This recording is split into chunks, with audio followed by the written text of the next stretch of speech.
ഭാരതത്തിൽ 12 ജ്യോതിർലിംഗമാണുള്ളത്. അതിൽ ഒന്നാണ് കാശി വിശ്വനാഥ ക്ഷേത്രം.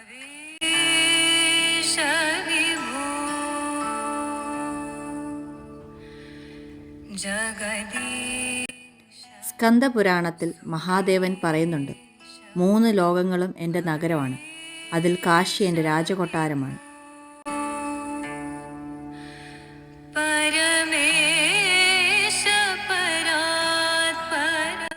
കാശിയിൽ സംഹാരമൂർത്തിയായ രുദ്രനായിട്ടല്ല, പകരം ജ്ഞാനത്തിൻ്റെ വെളിച്ചം വിതറുന്ന മോക്ഷദായകനായിട്ടാണ് കാശി വിശ്വനാഥൻ കുടികൊള്ളുന്നത്.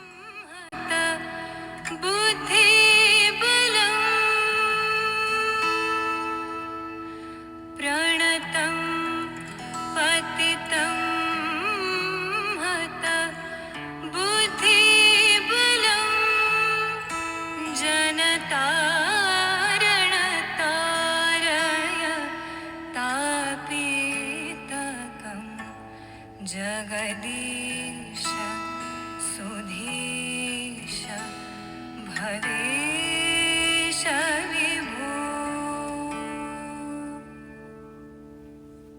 गुणहीन सुदीन मलिन मतिं गुणहीन सुदीन मलिनमतिं त्वयि पातरि दातरि चापरतिं. ഗർഭഗ്രഹ ആണ് ആ കാണുന്നത്. 60 സെൻറ്റിമീറ്ററുള്ള ശിവലിംഗമാണ് അതിനുള്ളിലുള്ളത്. 12 ജ്യോതിർലിംഗം ഉള്ളതിൽ 7ാമത്തെ ജ്യോതിർലിംഗമാണ് കാശി വിശ്വനാഥ ക്ഷേത്രത്തിലുള്ളത്. ഈ ശിവലിംഗത്തിൽ ശിവനും ശക്തിയും ഉണ്ടെന്നാണ് വിശ്വാസം.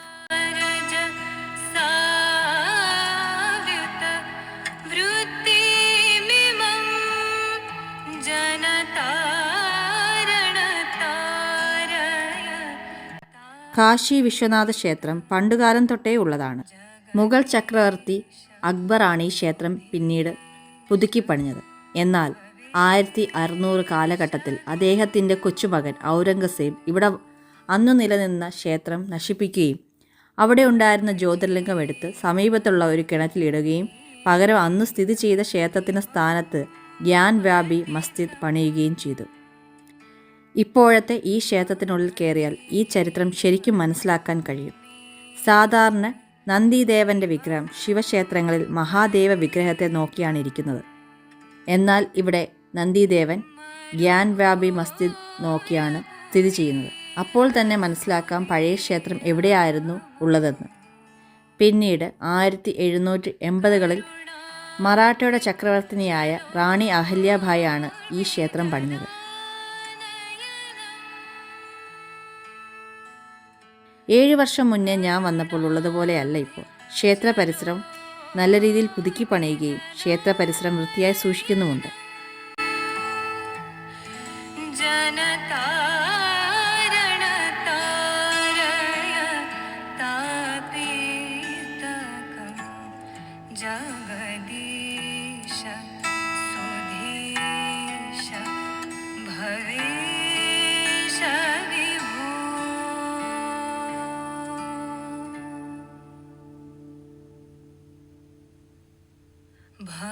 भववारण कारण कर्म ततो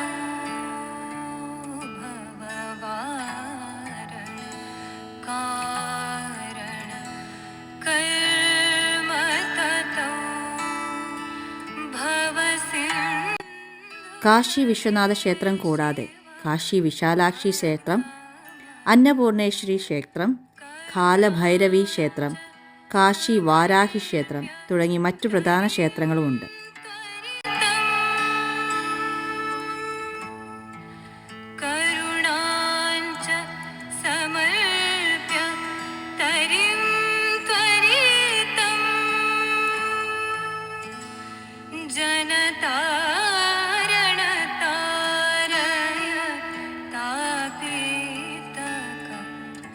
जगदीश जगदीश सुधीश भवेश विभो अतिनाश्य जनुर्मम पुण्यरुचे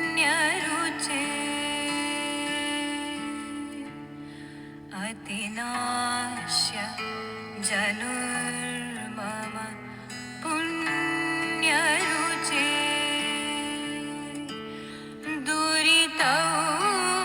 दुरितौघमरैः परिपूर्णभुवः सुजधन्